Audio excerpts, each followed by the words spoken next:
Welcome to Biz Help for You with host Candy Messer. Entrepreneurs like to focus on the big picture, like profitability, success, and a smooth-running organization. But there always seems to be those little things like taxes, employee compensation, laws, regulations, and more. Now you can get the answers you need in one place. Join us today as we break it all down for you. Now, here's your host, Candy Messer.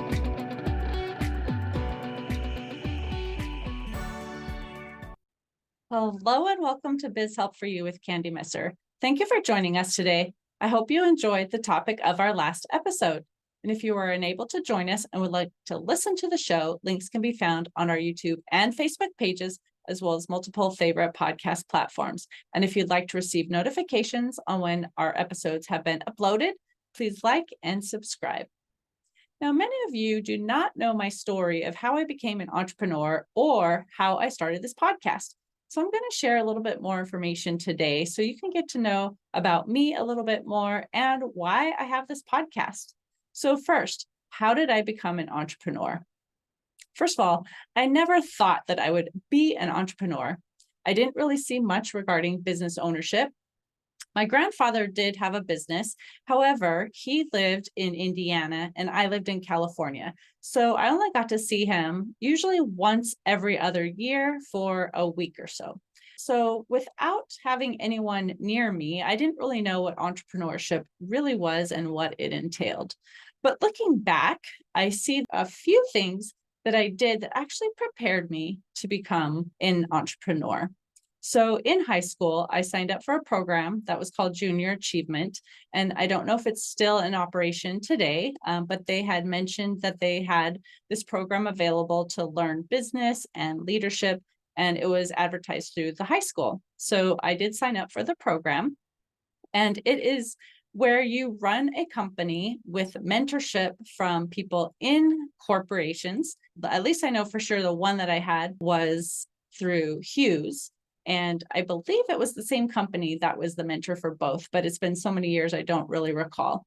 But there were mentors that taught us how to run the company, how to manufacture the product, how to sell the product. And at the end of the term, basically, we showed were we profitable or were we not profitable. So the first year I was the treasurer. The second time that I participated, I was the president. And I took the group of students to become the top sales company. And so having been treasurer and president, I've definitely used the skills that I learned for both of those positions in my own company.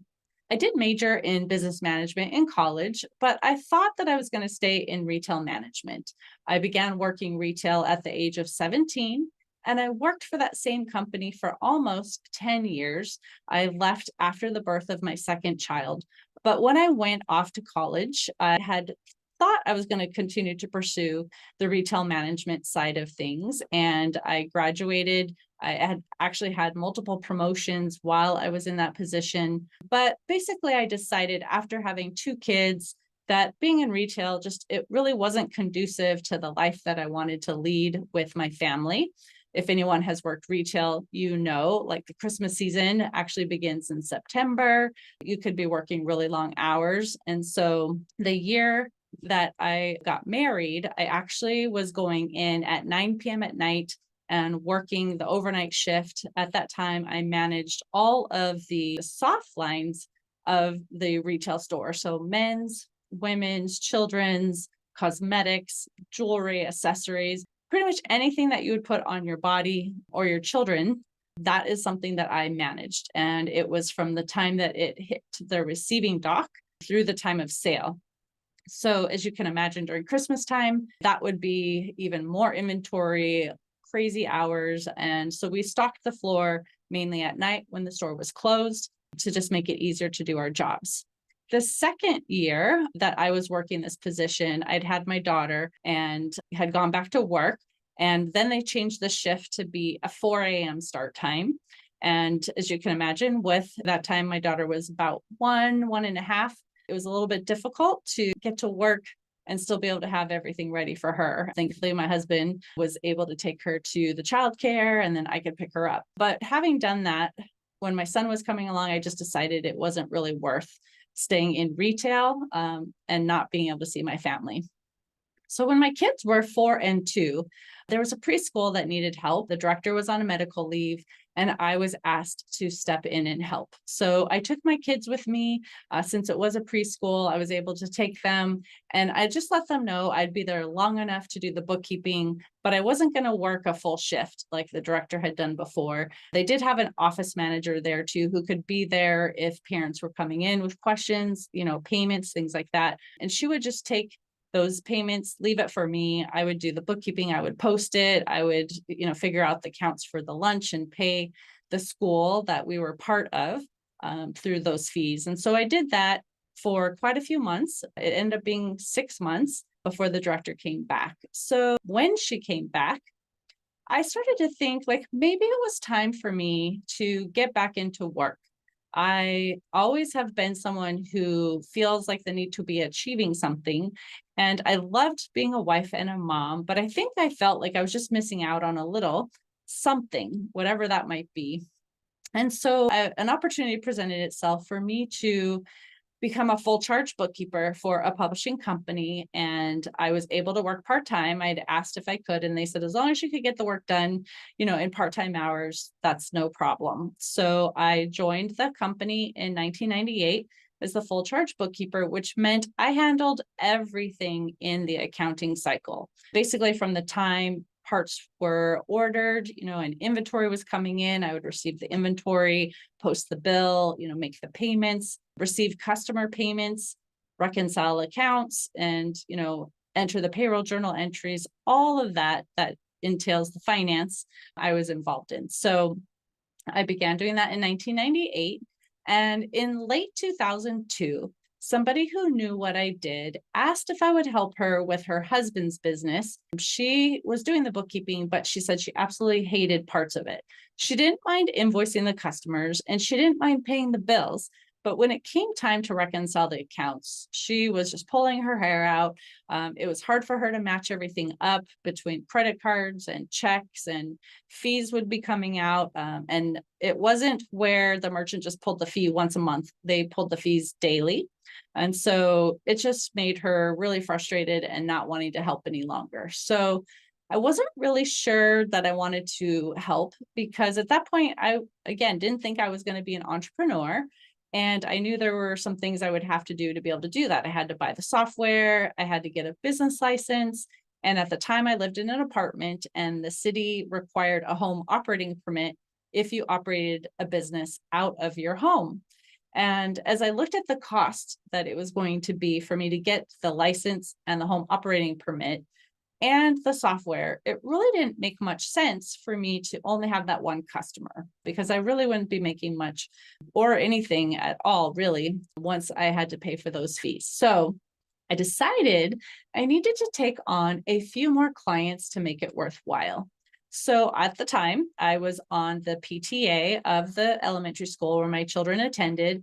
And one of the people on the board was also a bookkeeper. So I mentioned to her, I was thinking of starting my own business. And I just asked her for information on maybe how to find a couple clients. And she mentioned that she had a client that had two different businesses. There was a lot of intermingling.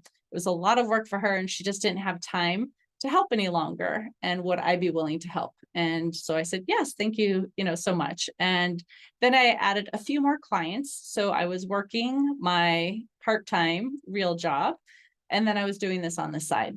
And so I would go to the clients once or twice a month. The initial customer who reached out, I would pick up her information, work from home, and then return it to her. But the other businesses, I would go to their actual office, get the bank statements or invoices, whatever it was that I needed to be able to do the work. I would post and reconcile. And I did that for about a year and a half or so. And then in 2004, my husband had said, you should quit your job and really focus on your business. At that point, I was working 4 days a week, 32 hours. And then I was doing the client work that extra 1 day a week. And I would have a different client on a different week that I was going to. So one client I would go to twice a month. I might go to them like the second and the fourth week of the month. and then someone else, maybe the first and third. So I was basically working the 5 days a week. And my husband just said, focus on your business. The customers that you have love you. You're providing a great service. And I was really afraid to give up my guaranteed paycheck. I don't know if any of you listening were in that same spot where you had a quote unquote real job. You were thinking of becoming an entrepreneur, but giving up that guaranteed paycheck is a little bit scary. But my husband said, you're going to be great. You are doing a great job right now. You can continue to market. You could bring on more customers. And I know that you will be successful. So in late 2005, I was introduced to someone who had a tax and bookkeeping practice, and she wanted to offload the bookkeeping work. Now, I misunderstood the introduction at first. Someone I had met through a business meeting had said she had a friend who was looking for a bookkeeper. So I just thought it was going to be another, client assignment. She just needed help with her own bookkeeping. I didn't realize that she wanted to offload some of the clients that she had. But we had a discussion. I learned about her clients. She and I hit it off, and then we met with our husbands. We all hit it off really well. We were able to work out the plan where I could basically move into her office and help the clients with the bookkeeping. If they had any questions on the tax, we could just transfer the call to her. And it was an easy transition. We just let the clients know she was moving away from the bookkeeping, but that she was still there. And so for a year and a half, I shared that space with her, but then I outgrew the space. So the work area had 3 desks really that could be worked at. So she had a desk, she had an assistant, and then there was me. And then I hired someone to work part-time. And then during busy season, her husband would also come in. So we were trying to juggle us all sitting at these 3 desks with 5 of us. So it became obvious that I needed to find, my own space. So in May 2007, I opened my own office. And I went to the office every day. I would get up in the morning, help my kids get their things ready for school. I would work all day, come home, and then try to help them, with some other things as well. And it was difficult at first, and I was tired, and quarterly reporting and everything that happened that made every 3rd month a bit difficult. But again, I was able to hire someone, my first employee in 2006. So that did help relieve a bit of my stress, but it was a little bit difficult. I'm not going to lie about that. I did love being an entrepreneur, but it was a little bit hard to be able to do everything that I needed to do in the time that I had allotted for just being able to do what I needed to do and still be a mom. So I started to realize periodically when we are, going to visit family or things that I still need to be able to operate the company. And so I learned about remote software at that point where you could work from anywhere. So if I went to visit my family, I was still able to work as necessary, run payroll, do the things that I needed to do. And so I was able to start that probably about 10 years ago, but it was really only that week or so at a time I would be gone. Otherwise, I was in the office. But in 2019, I had basically 9 of us in an office at that point, and we decided to start a remote work from home practice. And so we knew it was going to take time to implement, but we did come up with a schedule. And I actually had an employee in 2018 who thought she was going to have to quit. She had lost her mom, and her mom lived in another state, and she had to handle the estate. And so we actually said, why don't we use this as a test case, and let's start finding the software that we need to be able to communicate, be able to do all of the work efficiently. And then we can, tune what we have going to, fine tune it to be what we really need. So she had started in November 2018. By the fall of 2019, I'd come up with a plan where my staff was going to start 1 day a week from home while the rest of us were in the office. And then each person had a different day that they worked from home. And so we began that in November of 2019. So at that point, we knew we were going to be moving to more and more days, but because our January season is so difficult, it was just easier for us all to be in the same room so we could, print documents, have someone else help, proofread and mail out. But we were going to start 2 days a week in February, which we did, start to implement that. And then, of course, as you know, in March of 2020, COVID hit and we had an immediate shutdown order in LA County. Now, my business is considered essential. I could have still asked everyone to come to the office, but because we'd already been practicing this and I knew that it could work, I let all the staff know, except for the one admin, to go ahead and work from home. And that is how we actually shifted to being completely remote. And thankfully, we had prepared. We already had our phone systems that were actually all VoIP through the computers instead of hardline phones. And we had our chat system, we had online remote software connections. So that made it really easy for us to be able to make that transition. And COVID allowed me to realize as well, that my customers now know that it's possible, for us to work completely remotely. Because a lot of times people were afraid that if it was completely remote, we wouldn't be able to operate as well. And they still had the comfort in having an office where they could come if necessary. But once this happened and the government was basically mandating a shutdown if you could, that allowed for us to really start to expand the search for staffing outside of my local area as well. So, as of this recording, I have 10 employees that are located in California, Indiana, Michigan, and Tennessee. So, those who know me know that I'm actually a shy, introverted person. And so, even starting a business and putting myself out there through networking and things like that was not always easy. But being a podcast host was definitely not on my radar. So, how did I end up with the podcast? In 2019, the executive producer of Voice America reached out to me to see if I'd be interested in hosting a show on their network. She had found content that I shared on LinkedIn through, my blog, and said that the information was extremely helpful and she knew that listeners would tune in.